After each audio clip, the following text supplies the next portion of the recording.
Hello guys, welcome back to my channel. কেমন আছো তোমরা সবাই? আশা করছি ভীষণ ভালো আছো। ভগবানের কাছে প্রার্থনা করি তোমরা সবসময় খুব ভালো থেকো। চলে এসেছি আজকে আরও একটা ছোট্টখাট্ট মিনি ব্লগ নিয়ে। ভেবেছিলাম যে তোমার সাথে আজকে দীঘার ব্লগই শেয়ার করব, কিন্তু না, আমাকে না দীঘার ব্লগ শেয়ার করতেই দিচ্ছে না। তার আগে একটার পর একটা কিছু না কিছু মানে হয়ে যাচ্ছে, আর আমি সেখানে ব্লগ করছিলাম আর সেটা তোমার সাথে শেয়ার করছি। তো এটা না শেয়ার করলে না, যদি আবার দীঘার পরে এটা শেয়ার করি অনেক লেট হয়ে যাবে, তখন সব জিনিস সবাই ভুলে যাবে। তো ভাবলাম যে আজকেই করে দিই। আমি আজকে এসেছিলাম আমার আজকে বলতে গতকাল আর কি।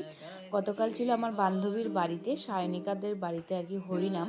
প্রত্যেক বছরই হয়, তো এবছরও হয়েছে। আর নেমন্তন্ন তো ছিলই, তো সেখানেই চলে গেছিলাম। আর যেই দেখো দেবনীর সাথে দেখা হয়ে গেল, দেবনী না কাকিমা সবার সাথে দেখা হয়ে গেল। তারপরে এখানে হরিতলায় প্রণাম টনাম করে নিয়ে প্রসাদ নিয়ে আমরা কিন্তু চলে এলাম ভিতরে। দেখলাম এদিকে অন্তরা, সায়নিকা, দেবলীনা আর আমি মানে এসে উপস্থিত হয়েছি আর কি এখানেতে। তো প্রত্যেক বছরই নেমন্তন্ন করে, কিন্তু মানে 2 বছর যাওয়া হয়নি, কিছু না কিছু কারণে যাওয়া হয়নি। হয়তো মানে আগের বছরও ছিলাম না, হয়তো বা কিছু আমার শরীরটা খারাপ ছিল, যেতে পারিনি। আবার তার আগের বছরও আমি দীঘা গেছিলাম বেড়াতে, ঘুরতে, বাবা মা মেজদি সবার সাথে। সেই সময় মানে পড়েছিল ওদের হরিনামটা, তো আসতে পারিনি। তো এবারে সয়নাকে বলেছিল যদি এবারে আসিস ভালো, তাহলে পরের বার নেমন্তন্ন করবো, না তোর সাথে আর কোনো কথাও বলবো না, আর কোনো কিছুতে ইনভাইটও করবো না। তো আমি বললাম যে না, কোনো হলেও আমি মানে কোনো অসুবিধা হলেও আমি যাব, অবশ্যই যাব। আর ফাইনালি আমি কিন্তু আমার কথা রেখেছি, আমার বান্ধবীর কথাও রেখেছি। আমি উপস্থিত হয়ে গেছি, আর এসে কিন্তু হাতে স্প্রাইট বান্ধবী ধরিয়ে দিয়েছে। তো এখানে এতগুলো মানুষ ছিল, কেউ কিন্তু নেয়নি, শুধু আমি নিয়েছিলাম আর ওই বোনটা নিয়েছিল, মানে ওটা সায়নিকা মামার মেয়ে হয়। তো ওটাই বলছিলাম কি, সবাই হেলথ কনসাস, আর আমি মানে ওইসব একদম মানে মানি না। আমি আবার এসব খেতে ভীষণ ভালোবাসি, কোকটা খেতে ভীষণই ভালোবাসি আবার। তো অনেকদিন পর সবার সাথে দেখা হলো। সুদীপা এসেছে, অন্তরা এসেছে, দেবলীনা এসেছে। সুদীপা আসার সময় মিষ্টি নিয়ে চলে এসেছিলো, কারণ আমি আর নিয়ে যাইনি। ওই বললো যে নিয়ে যেতে হবে না, দুজন মিলেই দেবো, কারণ একজন নিয়ে গেলেই বকাবকি করবে যে তোরা কেন মলি করতে যাস এত। দুজন মিলে নিয়ে যাওয়া ঠিক হবে না, একজনই ঠিক আছে। ঠিক আছে, তাহলে ওই নিয়ে আসলো। তারপর মিস্টার ভদ্র চলে এসেছিলো। অনেকদিন পর সবার সাথে দেখা হয়, এত ভালো লাগছিলো। অনেক গল্প করেছি, অনেক আড্ডা মেরেছি, সবটাই তোমার সাথে শেয়ার করবো। তো চলো দেখতে থাকো ভিডিওটা। 1,000 years later.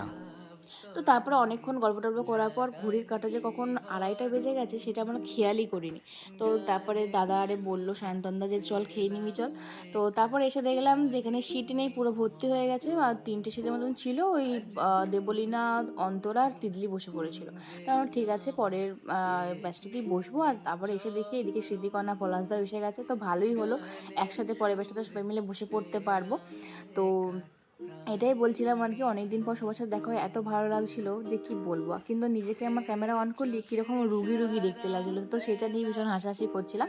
তো তারপর অনেকক্ষণ বসে থাকার পরে আমরা কিন্তু বসে মানে সিট পেয়ে গেছিলাম, ডেকে নিয়েছিল আমাদেরকে, বসে পড়েছি। আর এদের দেখো এখনও খাওয়া হয়নি, খেয়েই যাচ্ছে, কতক্ষণ ধরে আর খাবে কে জানে।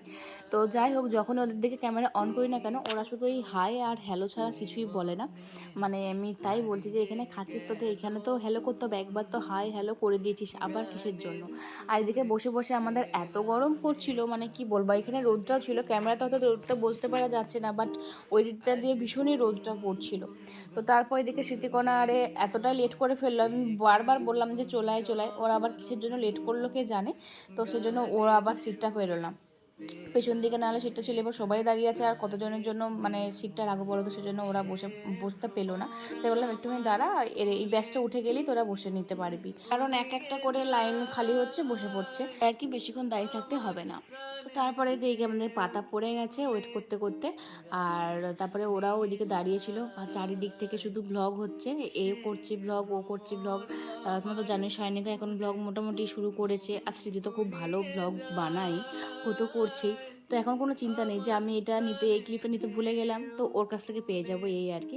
তারপরে এদিকে সায়নিকাকে একটুখানি বেগুনি খাইয়ে দিলাম, প্রথমে আমাদের বেগুনি পড়ে গেছিলো।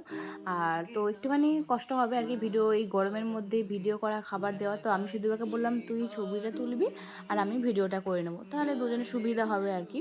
কারণ এখন তো ছবিতে বেশি ইনকাম, তাই না? সেই জন্য। তবে আমি এখন ভিডিওতেই বেশি, আমি বরাবরই ভিডিওতে বেশি ইনকাম করি ব্লগে। তো যাই হোক, এটাই আর কি। সবাই শুধু ওটাই জিজ্ঞেস করছিল কাল থেকে, যে বারবার যে তুই ভিডিওতে কত টাকা পাস, ব্লগে কত টাকা পাস, মানে ফেসবুকে কত টাকা পাস, আমাদের একটা চ্যানেল খুলে দে, এই করে দে, সে করে। এই নিয়ে প্রচুর হাসাহাসি হয়েছে কালকে, প্রচুর মজা করছি, প্রচুর। আর একটা সত্যি কথা, যে ফেসবুক থেকে কিছু করি না করি, অনেক ভালো বন্ধু পেয়েছি, সবার সাথে এখন পরিচয় হয়। আগে যারা কথা বলতো না, এখন তারা কথা বলে, এটা ভীষণ ভালো লাগে আর কি। তো বৌদি এসে হাই হ্যালো করলো, বললো আমি তো ব্লগে আছি, তো আমাকে ব্লগে অবশ্যই দেখতে চাই, কিন্তু আমি বললাম অবশ্যই তুমি থাকো। তো বৌদিকে একবার দেখিয়ে দিলাম, বৌদিও বলছি, কারণ সায়নিকারও বৌদি হয় বলতে, তাহলে আমারও বৌদিই হবে। ওদিকে ওরা খেতে বসে পড়েছে, ওরাও আমাকে ভিডিও করছিলো, আমিও ওদেরকে ভিডিও করে দিলাম। তারপরে কিন্তু আমাদের আজকে মেনুতে ছিল ভাত, ডাল, শাক, তারপরে পোস্ত, শুক্তো, চাটনি, পাঁপড়, পায়েস, মিষ্টি, হজমোলা, আরও অনেক কিছু ছিল। তো মোটামুটি খাওয়া দাওয়া কমপ্লিট করে ওদেরকে টাটা করে দিয়ে আমরা চলে এলাম। আমরা বললাম যে আমরা উপরে বসছি, তো ওরা তাড়াতাড়ি আয়। আমরা অনেকেই বলছিলাম যে বাড়ি চলে যাবে, কিন্তু সায়নিকা বললো যে না, আমার খাওয়াটা হোক, তা আমরা যাই, তারপরে তোরা যাবি। তো আমরা বললাম হ্যাঁ ওটাই হবে, তোর কোনো চিন্তা নেই, তোরা আয়। তারপরে দেখি বসে পড়েছি, তো শুয়ে বসে হালকা করে মোটামুটি শুয়েই পড়েছিলাম আর কি। ওই খেয়ে দিয়ে মানে বেরোনোটা ভীষণ মুশকিল এই রোদের মধ্যে। তারপরে সবসময় মানে খাওয়ার পরে মনে হয় যেন একটু শুয়ে পড়ি, ঘুমিয়ে যায়, এরকম মনে হয়। তো যাই হোক, এদিকে গল্প টল্প করছিলাম, তারপরে একটুখানি ক্যামেরাটা অফ করে দিয়েছিলাম। ক্যামেরা অফ মানে অন থাকলে অত গল্প টল্প করা যায় না। তারপরে সবাই মিলে জড়ো হয়ে গেছিলাম, আমি, সুদীপা, সায়নিকা, ঋতুদি, রাকেশ দা, মিস্টার ভদ্র তো মানে একা পড়ে গেছিলো, ও তো কারোর সাথে গল্প করতেই পারছিল না। তো যাই হোক, তারপরে অনেকক্ষণ গল্প টল্প করে দেওয়ার পরে সবাই বাড়ি চলে যাওয়ার পরে আমরাও কিন্তু বাড়ির দিকে রওনা দেবো। তো আজকের ব্লগটা এই পর্যন্ত। কেমন লাগলো তোমরা অবশ্যই জানাবে, ভালো লাগলে অবশ্যই লাইক কমেন্ট শেয়ার করতে একদম ভুলো। দেখা হচ্ছে পরের ব্লগে, বাই।